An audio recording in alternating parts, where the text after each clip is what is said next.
Alright, so here's my crazy story, and this is the first time I'm putting my thoughts into words on Reddit.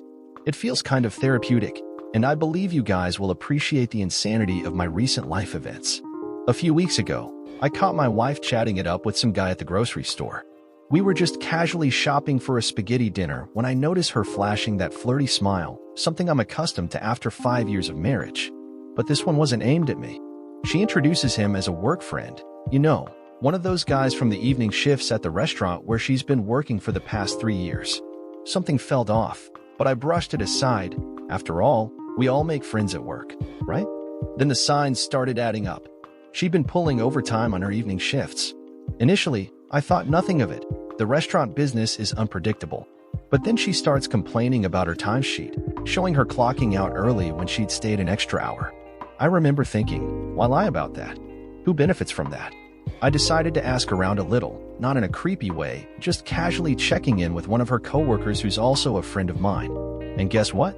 There were rumors about her and this guy, more than friends, allegedly sneaking kisses in the restaurant cooler after everyone else had left. My heart sank, but I knew I had to confront her. I asked her straight up, and her reaction told me everything I needed to know. Denial, stuttering, avoiding eye contact. Something was definitely up. But I'm not one to just accept things. I needed to see it for myself. So, one evening, I drove by the restaurant after her shift, and what do I witness? Her and Mr. Work friend walking out together, getting into his car. I felt a mix of rage, betrayal, and a bizarre sense of validation. It was happening right in front of my eyes. I couldn't contain my emotions. I got out of my car, yanked his door open, and there they were, in the middle of a passionate kiss. I lost it. I pulled him out and gave him a beating right there in the parking lot. Then I turned to my wife, told her to drive home, pack her stuff, and get out of my house. I know it might sound harsh, but honestly, at that point, I was beyond caring. It felt like I was living in some trashy daytime talk show. But hold on, because it gets even worse. Turns out, this guy my wife was cheating with had just had a baby with his girlfriend, and they all lived with his parents. My wife wasn't just cheating on me. She was the other woman in this guy's life, who was clearly as trashy as she was. Feeling a mix of righteous anger and some weird sense of camaraderie, I messaged his girlfriend on Facebook and spilled all the beans. She called me almost immediately, and we had a long conversation. She said it explained a lot about his recent behavior. Now, she's taking their baby and moving in with her parents until she can find a place for them. As for my wife, she moved out last week, and I'm filing for divorce.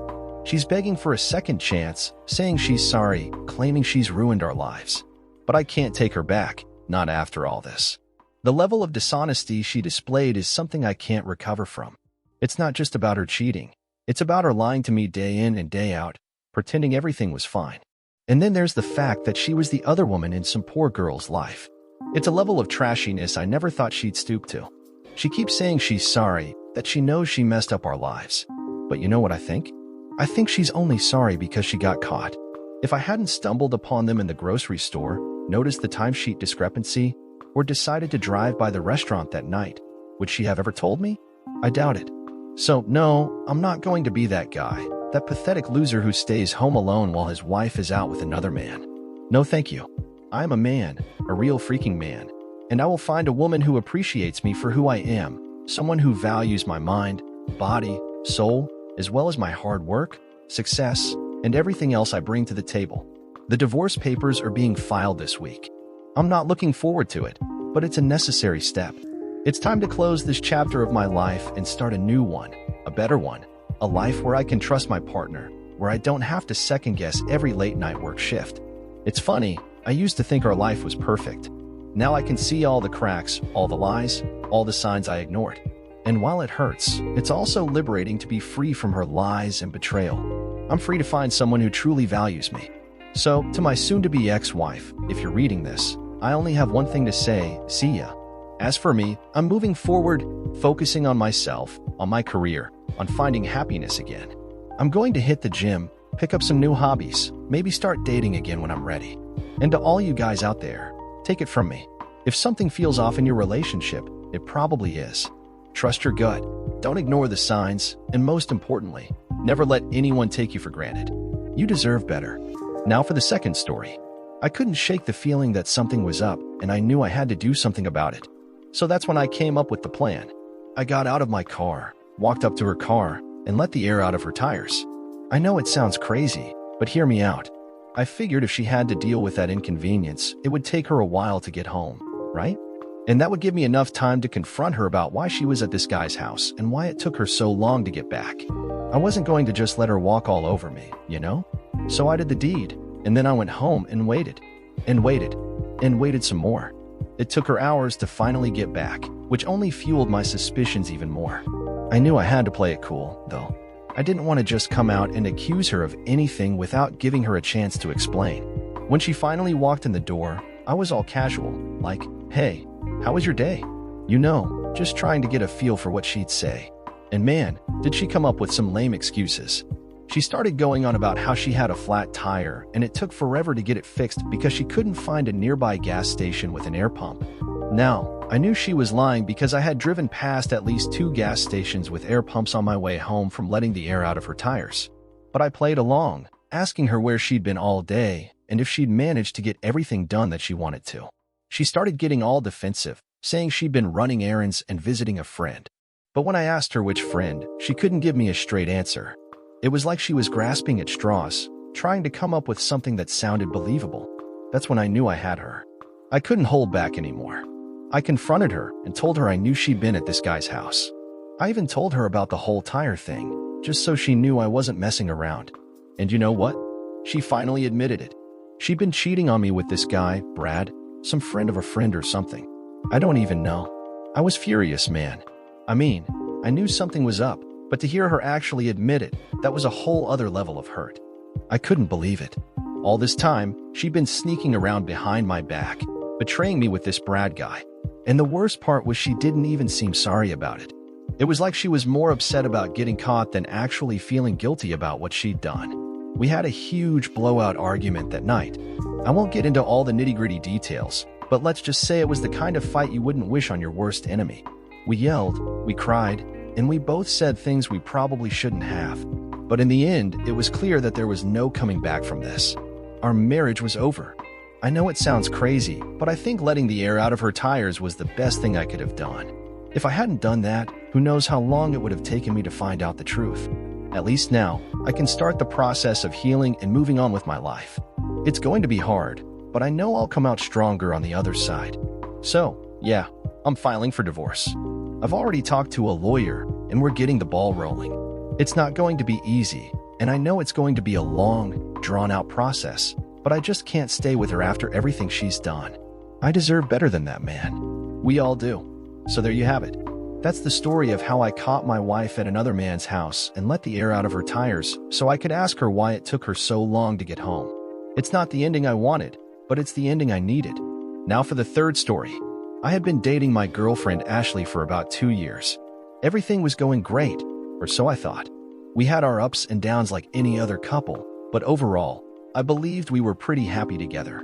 One day, my buddy Mark told me he saw Ashley getting a little too cozy with some guy at a party the previous weekend. Now, I trusted my girlfriend, but something in my gut told me I needed to look into this. So, I decided to do a little digging. I found out who the guy was, an acquaintance named Jake. I confronted him, and he was actually really apologetic. He told me he didn't know Ashley was in a relationship, and they had only made out, but he felt terrible about it. He even showed me the text between them, where she had been flirting and initiating everything. I was crushed, didn't know what to do, and certainly didn't want to confront Ashley about it just yet. I needed to figure out how to handle the situation. While I was stewing in my anger and disappointment, Ashley's best friend Sarah reached out to me. She had heard about what happened and wanted to offer her support. I was a little wary at first, but Sarah had always been a good friend to both me and Ashley, so I decided to talk to her about everything. As we talked, I realized that Sarah was actually really pissed off at Ashley for what she had done. She had no idea that Ashley was capable of something like this and felt betrayed too. We ended up bonding over our shared anger and hurt, and the more we talked, the more we realized we had a lot in common. We started hanging out more, and I have to admit, I was starting to develop feelings for her. It sounds messed up, but it was like Sarah was everything that Ashley wasn't: kind, understanding, and genuinely caring about me. Meanwhile, Ashley was out there cheating on me, completely oblivious to the fact that I knew. One night, After a few weeks of growing closer to Sarah, we ended up going out for drinks. We were both pretty drunk, and one thing led to another. Well, you can guess what happened next. The next morning, I woke up with a massive hangover and a whole new set of mixed emotions. I felt guilty for what I had done, but at the same time, I felt amazing. Ashley had cheated on me, and now I had slept with her best friend. It was the ultimate revenge, empowering. Not to mention, Sarah was gorgeous, which made it all that much better, like the sweetest icing on a delicious revenge cake. But I knew I couldn't keep this secret forever. I decided it was time to confront Ashley about everything. So, I went to her place and spilled the beans about what I knew, how I felt, and what I had done with Sarah. Ashley was absolutely devastated. She tried to deny everything at first, but when I showed her the text from Jake, she broke down crying. She apologized, saying it was just a stupid mistake, and begged me for forgiveness. I could see the genuine remorse in her eyes, but at the same time, I couldn't forget the fact that she had cheated on me. Then, I told her about Sarah. The look on her face when I revealed that I had slept with her best friend was a mix of shock, disbelief, and utter heartbreak. I could tell she never saw that coming. She started sobbing, asking me how I could do that to her and why I would hurt her like that. I explained that I didn't set out to get revenge, but the more I found out about her betrayal, the angrier and more hurt I became. I told her that I didn't plan for things to happen with Sarah, but the connection between us was just too strong to ignore. Ashley was inconsolable. She said she couldn't believe that I would cheat on her as well, especially with her best friend. Isn't that a convenient way to feel? The truth is, I couldn't believe it either. It wasn't something I ever imagined myself doing, but there I was, standing in the wreckage of the relationship I once thought was so strong. In the days that followed, things got even messier.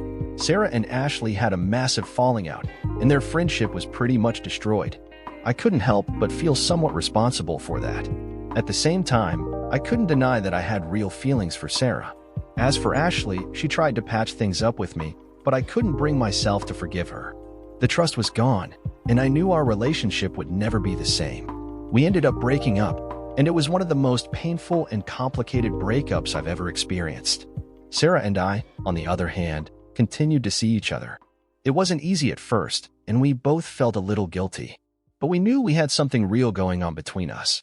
There was also a lot of guilt and backlash from our friends and family who saw our relationship strictly as a betrayal of Ashley. The more time we spent together, the more we realized that we had something real and special.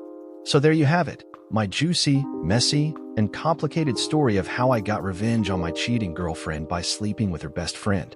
I know it's a controversial and messy way to start a relationship, but I truly believe that sometimes life throws us curveballs that force us to make difficult decisions. I never thought I'd end up dating my cheating girlfriend's best friend, but sometimes the most unlikely situations lead to the most incredible connections. Do you think he and Sarah will last? Is a relationship that starts like this doomed to fail? Dear listener, if you have reached this far, please click on the subscribe button. It will be a great help.